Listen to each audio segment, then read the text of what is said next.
At the altar, whispers cut through the sacred silence like knives. He sold himself for her money. A black man with nothing, marrying a crippled billionaire. How convenient. Stephen Carter stood motionless in his ill-fitting suit, facing hundreds of judging eyes. Beside him, Olivia Bennet sat in her wheelchair, wrapped in white silk, worth more than everything he had ever owned. Then the bride gripped the armrests. Slowly, impossibly, she rose to her feet. The gasps that followed would echo for years. But the truth she revealed next silenced them all. 6 months earlier, Stephen woke to the sound of his son coughing in the dark. He held his breath, listening. The cough was dry, short. Not the deep rattle that used to send them rushing to the emergency room. Just an ordinary cough. Stephen let himself exhale. The apartment was freezing. The heating had been shut off 2 weeks ago, and the blankets he had hung over the windows did little to stop the November cold from creeping in. Across the room, Marcus slept on a fold-out couch beneath layers of thrift store comforters. Stephen pushed himself up and walked barefoot to the kitchen. The refrigerator light flickered before revealing its near-empty shelves. Half a carton of milk, 3 eggs, bologna that was 2 days expired. He cracked the eggs into a pan. Behind him, small footsteps shuffled across the floor. "Daddy?" Marcus stood in the doorway, rubbing sleep from his eyes. At 10 years old, he was small for his age. The doctors blamed the heart condition that had required surgery 2 years ago. That surgery saved his life. The debt it left behind was still destroying Stephen's. "Morning, little man. Wash your face. Breakfast is almost ready." They ate at the small table by the window. Stephen gave Marcus 2 eggs and kept one for himself, claiming he wasn't hungry. His son ate slowly, savoring each bite the way children learn to do when meals aren't guaranteed. "Daddy," Marcus said quietly, "Tommy told me something yesterday." "What did he say?" Marcus kept his eyes on his plate. "He said people like us don't get nice things. He said I wasn't born for that." Stephen's grip tightened on his fork. Tommy was a classmate whose parents owned car dealerships and bought him new shoes every month. "Tommy's wrong," Stephen said. "You deserve everything, Marcus, and I'm going to make sure you get it." His son nodded, but doubt lingered in his eyes. Stephen hated seeing it there. After breakfast, he walked Marcus to the bus stop. Other children waited in warm coats and clean sneakers. Marcus wore a thin jacket and shoes with cardboard stuffed inside to cover the holes. When the bus arrived, he climbed on without waving goodbye. Stephen stood alone in the cold long after the bus disappeared. This was his life now. 2 jobs, sometimes 3. Days at the auto shop, nights stocking shelves at the grocery store, weekends taking whatever work he could find. And still, every month, he fell further behind. The medical debt from Marcus's surgery hung over him like a sentence, over $90,000 that grew with interest faster than he could pay it down. Last week, a letter from the bank had arrived. The mortgage on his mother's house was 3 months overdue. Foreclosure proceedings would begin in December if he couldn't pay. He had already sold his car. He had sold his mother's jewelry, her furniture, anything worth cash. He had taken loans to pay other loans until the spiral seemed endless. Stephen walked to work in the gray morning light, wondering how much more he could possibly give. The call came 3 days later. Stephen was under a pickup truck at the shop when his phone buzzed. He ignored it twice before finally sliding out to check. The number was unfamiliar. "Mr. Carter?" A woman's voice, formal and clipped. "My name is Ruth Simmons. I knew your mother years ago before she passed. We lost touch, but I've kept track of your family from a distance." Stephen frowned. The name sounded vaguely familiar, something his mother might have mentioned once. "I know this is unexpected," Ruth continued, "but I need to speak with you. It's important. Can you come to the Whitmore Hotel this evening, 7 o'clock? Ask for me at the front desk." Before Stephen could respond, she hung up. That evening, Stephen stood outside the Whitmore Hotel, feeling completely out of place. The building towered above the street, all glass and marble and doormen in pressed uniforms. People walked past in clothes that cost more than his monthly rent. He almost turned back. But curiosity won. Ruth Simmons was waiting in a private lounge on the third floor. She was a thin woman in her 60s with sharp eyes and expensive jewelry. She gestured to the chair across from her. "Sit down. I'll be direct. I work for the Bennett family. I've been their head of household staff for over 20 years. Stephen sat, unsure where this was going. Kara Bennett, the family matriarch, has a daughter named Olivia. You may have heard of her. She inherited Bennett Industries after her husband died 3 years ago. Stephen shook his head. He didn't follow news about billionaires. Olivia was in the same accident that killed her husband, Ruth continued. She survived, but she's been in a wheelchair ever since. She's become reclusive, bitter. Her mother is concerned about her future, about the family legacy. Ruth leaned forward. Kara is looking for a suitable husband for Olivia. Someone stable, quiet, and willing to accept certain conditions. Someone who won't make waves. The implication settled over Stephen like a weight. You want me to marry her? I'm presenting you with an opportunity, Ruth said. The arrangement would be contractual. You would sign a prenuptial agreement. You would have no claim to her assets. But in exchange, your debts would be paid. Your son's medical care would be covered. You would never worry about money again. Stephen stared at her. Why me? Ruth's expression didn't change. Because you're desperate enough to say yes and decent enough to honor your word. Kara has rejected dozens of candidates.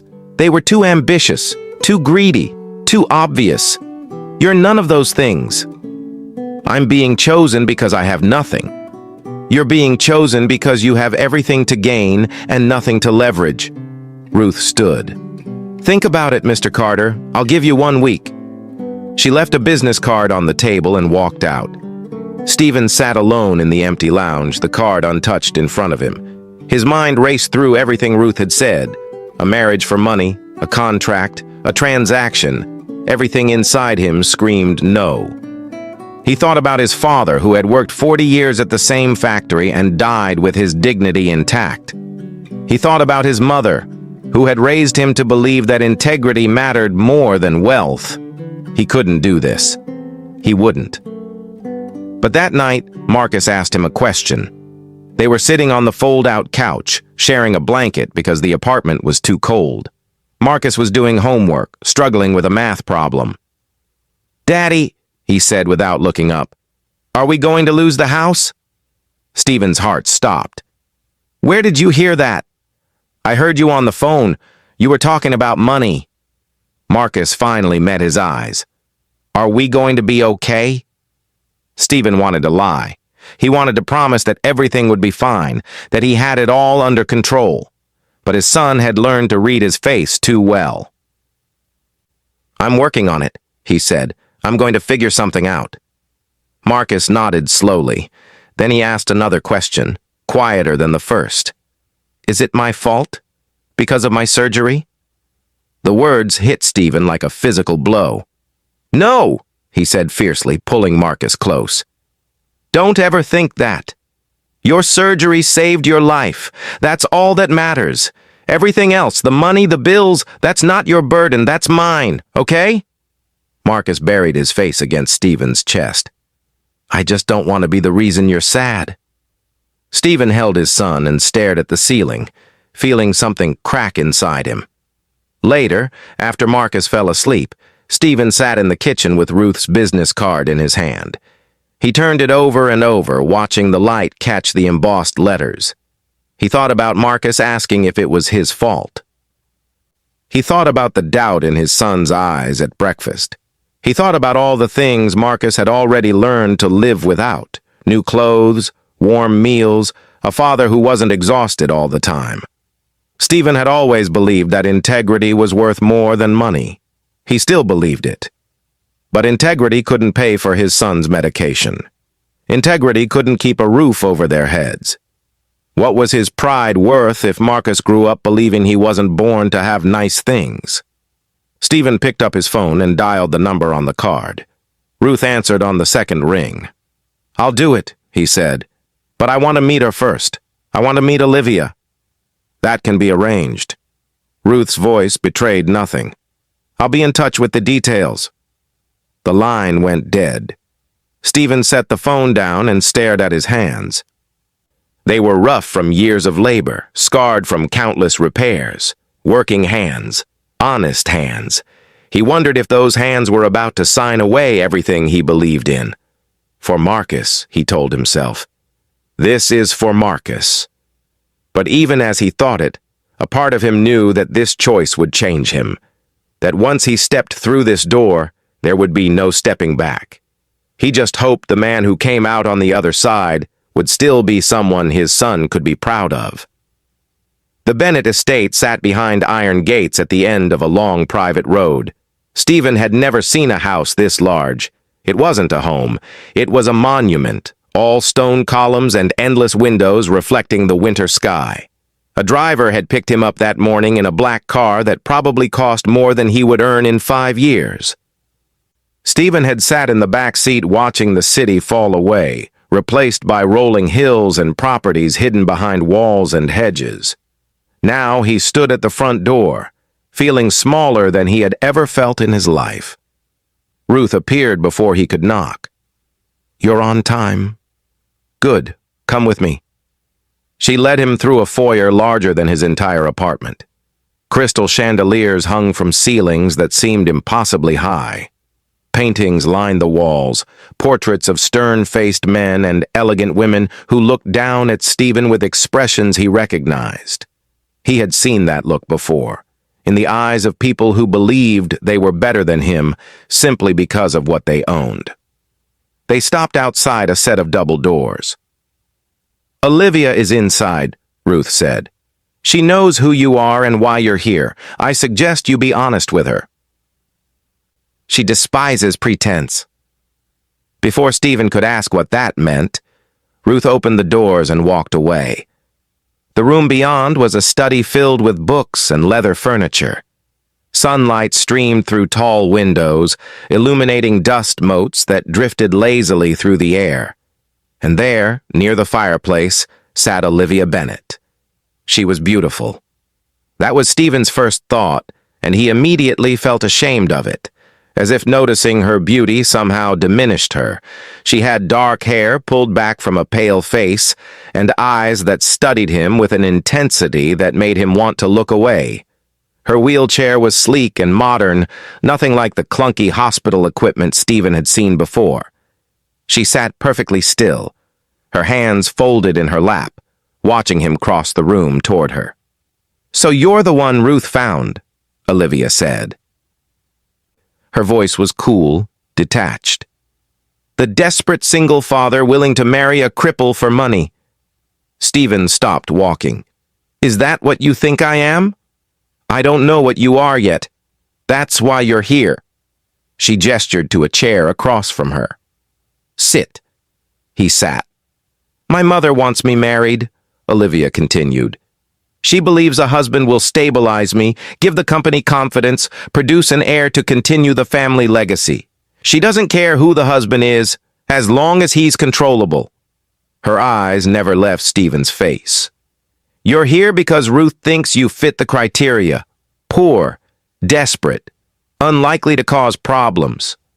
"Your friend isn't wrong about the first two things," Stephen said. "And the third? I'm not here to cause problems. I'm here because I have a son who deserves better than what I can give him." Something flickered in Olivia's expression. Not warmth, nothing that soft, but something shifted behind her eyes. "Tell me about your son." So Stephen told her. He talked about Marcus, about his illness, about the surgery that saved his life and the debt that followed. He talked about the foreclosure notice, the mounting bills, the way his son had started asking if everything was his fault. He didn't embellish or seek pity. He simply told the truth. When he finished, Olivia was quiet for a long moment. Most men who come here try to impress me, she said finally. They talk about their accomplishments, their ambitions, all the things they could offer me. You just told me how much you've failed. I haven't failed my son, Stephen said. Not yet. That's the only thing that matters. Olivia studied him the way someone might study an unusual painting, trying to determine if it was genuine or a clever forgery. We'll see, she said. Ruth will show you out. 2 weeks later, Stephen signed the prenuptial agreement. The document was 47 pages long, filled with legal language he didn't fully understand. It stated clearly that he would have no claim to Olivia's assets, no ownership of property, no financial rights of any